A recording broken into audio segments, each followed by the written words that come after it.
مساء الخير، عاملين ايه؟ النهارده هنعمل الميني باتيه الحلو دوت. يلا نشوف هنعمله ازاي مع بعض. ما تنسوش دوسوا اشتراك وتفعلوا الجرس عشان تشوفوا كل جديد.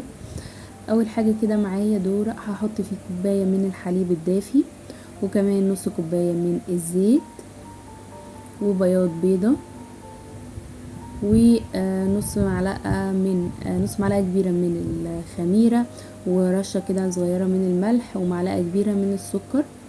وهكتب المقادير بالظبط في صندوق الوصف، وهقلبهم كويس بالمضرب وهركنهم على جنب، اسيب الخميره بس تتفاعل. بعد كده معايا الميكسر عندي او الكبه او العجان او على ايدينا، مفيش اي مشكله.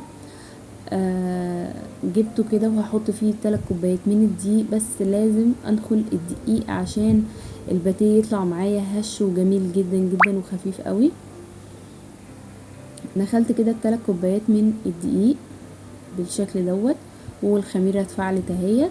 هبدا ان انا انزل بيها على الدقيق معايا. لما بندخل الدقيق بيخلي الحاجه هشه وبيتملي بالاكسجين، وبيخلي الحاجه خفيفه جدا جدا جدا. ضربت كده في العجان او على ايدي اعجن، بس هتاخد وقت طبعا شويه لحد ما الدقيق يطلع الجلوتين اللي فيه. وبعد كده بعد ما اتعجنت ووصلت للقوام الناعم قوي دوت، شايفين عامله ازاي؟ ناعمه جدا جدا جدا. وكمان الضرب في عجان او في كبة او ايا كان بيسخن الخميرة شوية، بيسخن معلش العجينة، وبيخليها طبعا تخمر بسرعة. جبت طبق حطيت فيه شوية من الزيت، وخدت كمان شوية في ايدي ودهنت وش العجينة وغطيتها وحطيتها في مكان تخمر حوالي كده نص ساعة عشان الجو اليومين دول حر. ورشيت كده الرخامة بالدقيق ونزلت عليها العجينة، وهبتدي ان انا اديها شكل مستطيل الى حد ما. يعني انا مش عايزاها دائرية، لا انا عايزاها على شكل مستطيل. اديتها كده شوية من دي عشان هي طرية جدا جدا ورطبة قوي. هبتدي ان انا افرك كده بالنشابة عندي بالشكل ده كده، بتتفرد معايا بكل سهولة. طبعا العجينة بجد من احلى العجائن اللي انا عملتها، ومن اطعم المعجنات بصراحة اللي كلتها، رهيبة جدا جدا. وصلت كده للمستوى دوت، هبتدي ان انا اشدها بايدي لحد ما توصل للسمك اللي انتوا شايفينه ده. بتبقى رفيعة خالص خالص، يعني مش مكملة حتى نص سنتي. ومعايا كده زبدة سايحة، هبتدي ان انا ادهن العجينة كلها كده بالزبدة المذابة اللي عندي ديت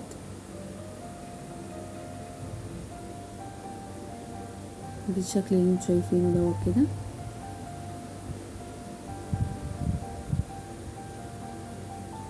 الزبدة دي كلها مثلا مش هتكمل 50 جرام، هنساح يعتبر حوالي مكعب كبير كده من الزبدة وهنخليه جنبينا.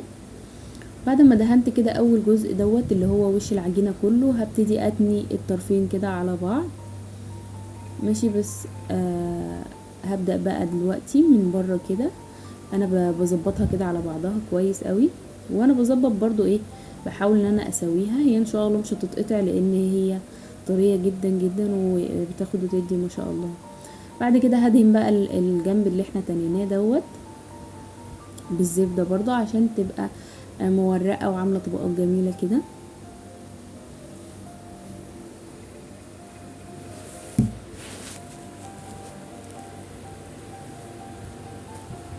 وهتني الطرف التاني برضو بنفس الشكل ده كده بالظبط،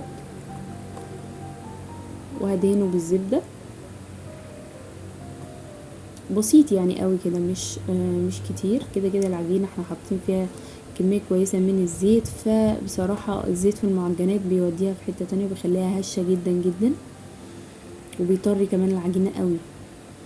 وتنيت اخر جنب وابتديت ان انا اظبطها كده بايدي، وهسيبها على الرخامة 10 دقايق بالظبط ترتاح. بعد ما ارتاحت بقى شايفين بقى بتتفرد معايا بكل سهولة. حتى انا مش هستخدم النشابة او الفرادة نهائي، انا هعمل كل حاجة كده بايدي. شايفين بشيلها كده اهو، وببتدي ان انا افرد فيها بالسمك اللي احنا هنشوفه دلوقتي مع بعض، بحوالي سمك سنتي بالشكل ده. رهيبة يا جماعة، بسم الله ما شاء الله بجد. حلوة جدا جدا. اعملوا لي لايكات كتير عشان انزل لكم كل جديد ان شاء الله.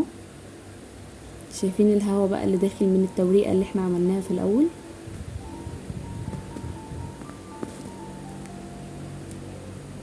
فردتها كده اهو بالشكل ده بالايد. شايفين كل ده انا فردتها بايدي، يعتبر مستخدمتش النشابة نهائي. بعرض الرخامة كده اهوت بالشكل الجميل دوت كده. جبت بقى معايا هنا جبنة رومي، ومعاها كمان شوية من الجبنة البراميلي الحادقة شوية ديت. لو متوفر اي نوع جبنة تحبوه مفيش اي مشكلة. وهبتدي ان انا اوزعها كده اهوت في العجينة. ممكن تخلوها مسكرة وترشوا قرفة وسكر، هتبقى روعة. لو عايزينها يعني مسكرة، في معجنات كده في الافران بتبقى بالقرفة والسكر، بتبقى طعمها كويس جدا جدا. هبتدي بقى الفها رول كده بالشكل دوت على قد ما اقدر اسويه بكل سهولة. شايفين حتى ما كانتش لازقة في الرخامة تماما. احنا يعتبر عملناها في خطوتين بالظبط، ما خدتش وقت نهائي. من اسهل طرق المعجنات حرفيا اللي هتعملوها. وهبتدي ان انا اكمل اللفة واجيبها بقى من الناحية اللي هي فيها الطرف المفتوح، وهبتدي ان انا اقفلها كده باطراف صوابعي بالشكل الجميل اللي انتوا شايفينه دوت. واديها لفة كده عشان اتأكد ان هي اتقفل كويس قوي. شايفين العجينة طرية جدا جدا.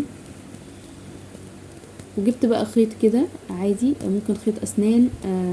انا عندي جبت الخيط العادي خالص بتاعنا، وهبتدي ان انا اقطع بالسمك اللي انا عايزاه. وعندي صاج احط فيه ورق زبدة، وممكن ما احطش، مفيش مشكلة. قطعة تانية اهي باين فيها شوية اللفات. وهكمل بقى بقية الكمية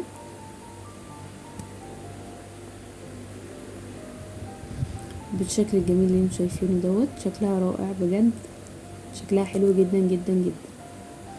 هسيبها تتخمر بقى في مكان دافي تلت ساعة ربع ساعة كده بالظبط، هتخمر ويتضاعف حجمها. هجيب صفار بيضة وعليه شوية من الحليب، وكمان باكت فانيليا. وهبدأ ان انا ادهن الوش كده بالراحة جدا جدا عشان التخمير عندي ما يضيعش. هدهن الوش كده كله بصفار البيض والحليب. في ناس بتحط قهوة سريعة الذوبان، مفيش اي مشكلة. هبدأ ادهن كده الكمية كلها. في لفات عندي كانت رفيعة شوية فاتقلبت مفيش اي مشكلة، وارد ان احنا نعمل ما يبقاش كله متساوي يعني.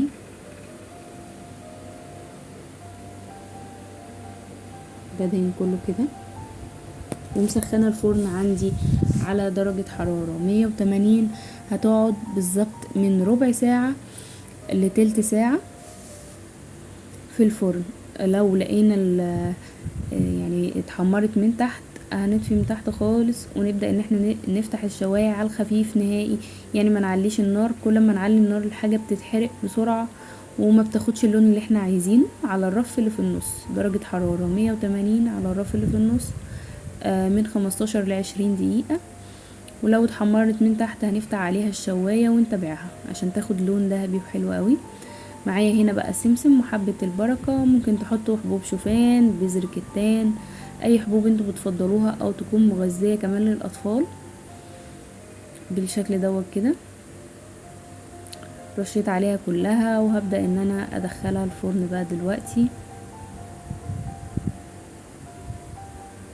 كده طلعت اهيت من الفرن. شايفين بقى اللون ذهبي وجميل ازاي. انا طفيت عليها من تحت وشغلت الشوايه بالظبط 5 دقايق على نار هاديه، وكنت متابعاها. ان شاء الله تجربوها وتعجبكم. ما تنسوش اللايك، واي حد عايز حاجه يكتب لي في التعليقات. مع السلامه.